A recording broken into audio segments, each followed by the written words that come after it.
कक्षा 6 revision with math Virendra part 5। निम्न के महत्तम समापवर्तक व लघुत्तम समापवर्त्य ज्ञात करो।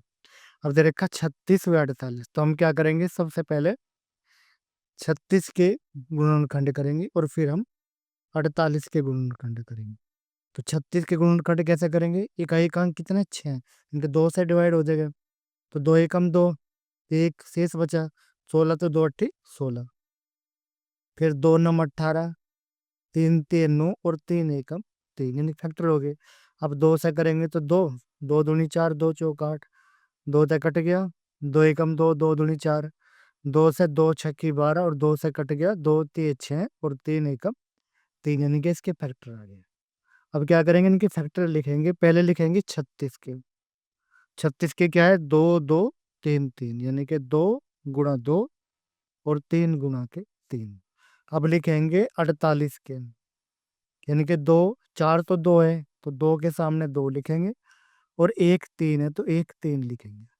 बाकी दो दो बचे हुए क्या करेंगे, अलग लिख लेंगे, यानी कि फैक्टर के सामने फैक्टर लिखेंगे, इस तरह से लिखेंगे। यानी कि जब हम निकालेंगे महत्तम समापवर्तक, तो क्या जो दोनों में कॉमन आ रहा हो, देखिए दोनों में कॉमन आ गए, तो 1 2 है, 1 2 है, तो 2 दूनी 4 और 1 यो 3, तो 4 गुणा 3 कितना हो गया 12, तो यानी कि महत्तम समापवर्तक कितना आ गया 12 आ गया। और कुछ कॉमन नहीं आया इनमें से, तो ये और ये आया। जब हम निकाल लेंगे लघुत्तम समापवर्तक, तो जो बाहर बाहर के सारे पद है वे सारे लिखेंगे। तो 2 2 3 3 2 और 2, तो अब गुणा करेंगे तो कितना आ गया, यानी कि बाहर बाहर के सारे पद लिख दिए हमने ये।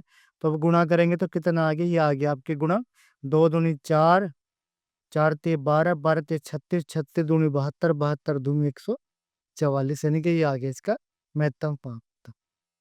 अब दूसरा है, दूसरा सवाल देखें 120 और 150 के। तो सबसे पहले क्या है, 120 के गुणनखंड करेंगे, यानी कि 2 से कट गया 2 छक्की 12 60, 2 से कट गया 2 3 6 3, 2 से कट गया 15, अब 3 से कटा 3 पंजे 15 और 5 से कटा 5 एकम 5। इस तरह 150 के करेंगे, तो 2 से कट गया 2 सत्ते 14 और 2 पंजे 10, अब 7 और 5 12, यानी कि 3 से कट गया 3 दूनी 6, 1 3 पंजे 15 और 5 से कटा 5 पंजे 25, 5 एकम 5। तो फैक्टर लिखेंगे पहले 120 के, यानी कि 1 2 3, 3 तो 2 के है और 1 3 और 1 5। अब लिखेंगे 150 की। 150 में 1 2 है, 1 3 है, तो 2 के सामने 2, 3 के सामने 3 और 2 5 है, तो 5 के सामने 5। बाकी क्या बच गया, यानी कि 5 बच गया, तो बिल्कुल अलग जाएगा। और यहाँ पे 2 है नहीं इसमें, तो इनके सामने 1 लिखेंगे। तो सबसे पहले निकाल लेंगे महत्तम समापवर्तक। तो महत्तम समापवर्तक कैसे निकलेगा, यानी कि जो इनमें कॉमन आ रहा है, एक तो ये कॉमन आ गया 2, एक ये कॉमन आ गया 3 और एक ये कॉमन आ गया 5, तो 5 ते 15 15 दूनी 30, यानी कि ये आ गया में से। अब निकाल लेंगे लघुत्तम समापवर्तक। तो क्या हो गया, सारे बाहर बाहर के पद लिखेंगे, 1 2 1 ये, यानी कि 1 3 1 5 और 1 5। तो 5 पंजे 25, 25 ती 75, 75 दूनी 150, 150 दूनी 300, 300 दूनी 600, यानी कि ये आ गया 600। तो इस तरह निकाल लेंगे। अगला लेंगे हम 144 और 198। तो हम क्या करेंगे, 144 के गुणनखंड करेंगे। 2 से कट गया 2 सत्ते 14, 2 दूनी 4, 2 से कट गया 36, 2 से कट गया 18, 2 से 2 नम 18 और 3 3 और 3 एकम 3, यानी कि गुणनखंड ये आ गई। अब करेंगे 198 के। तो 2 से कट गया 2 नम 18, 1 2 नम 18 99, 3 से कट गया 3 3 और 3 3 और 3 से फिर कट गया 3 एकम 3 और 11 से कट गया 11 एकम 11। इनके गुणनखंड जो लिखेंगे अभाज्य लिखेंगे। अब 144 के गुणनखंड ये सारे उतार देंगे, 1 2 3 4, 4 तो 2 के हुए और 2 3 के हुए, तो 2 3 के लिख दिए। अब लिखेंगे 198 के, है ना, 198 के, यानी कि 1 तो 2 का हुआ, 2 3 के हुए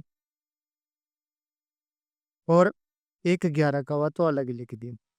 तो क्या करेंगे, 1 1 और 1, यानी कि जब महत्तम स्वापर तक निकाल लेंगे, तो इनके जो कॉमन आ रहा है, एक तो 2 कॉमन आ गया, एक 3 कॉमन आ गया, एक 3, तो 3 3 9 दूनी 18 ये आ गया। जब लघुत्तम सांप्रतक निकालेंगे तो बाहर बाहर के सारे पद लिख देंगे, 1 2 3 4, 4 तो 2 के हो गए, 2 3 के हो गए, और एक 11 हो गया, और क्या करेंगे, इनकी गुणा कर देंगे, जो भी होगा वो इनका लघुत्तम सांप्रतक होगा। अगला सवाल है 125 और 150। तो हम क्या करेंगे, 125 के गुणनखंड करेंगे, 5 2 7 और 1 8, तो 3 से नहीं कटेगा, 5 से कटेगा, 5 दूनी 10, 5 पंजे 25, 5 पंजे 25, इस तरह इसके करेंगे।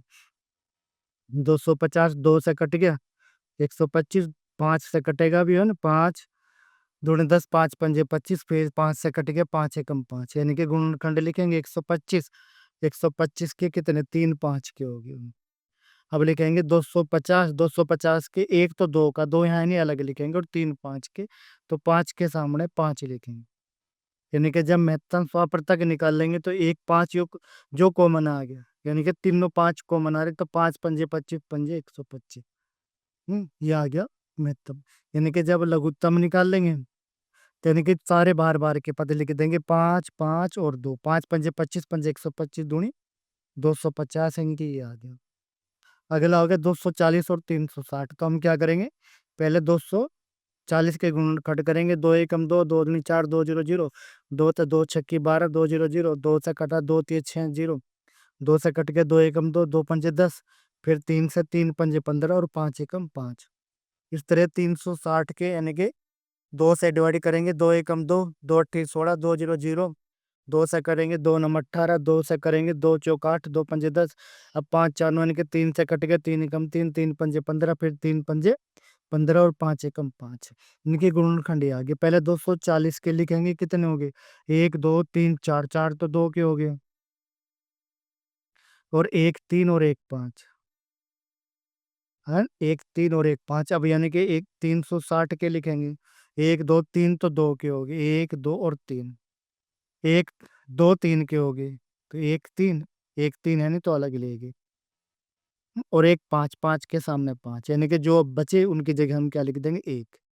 इस तरह जब हम महत्तम स्वाप्रतक निकाल लेंगे, तो जो दोनों में कॉमन आ रहा है, 1 2, यानी कि ये 2 कॉमन, यो 2 कॉमन, यो 2 कॉमन, यो 3 कॉमन, और यो 5 कॉमन, तो यानी कि 2 दूनी 4 दूनी 8, 8 से 24, 24 पंजे 120, यानी कि ये आ गया।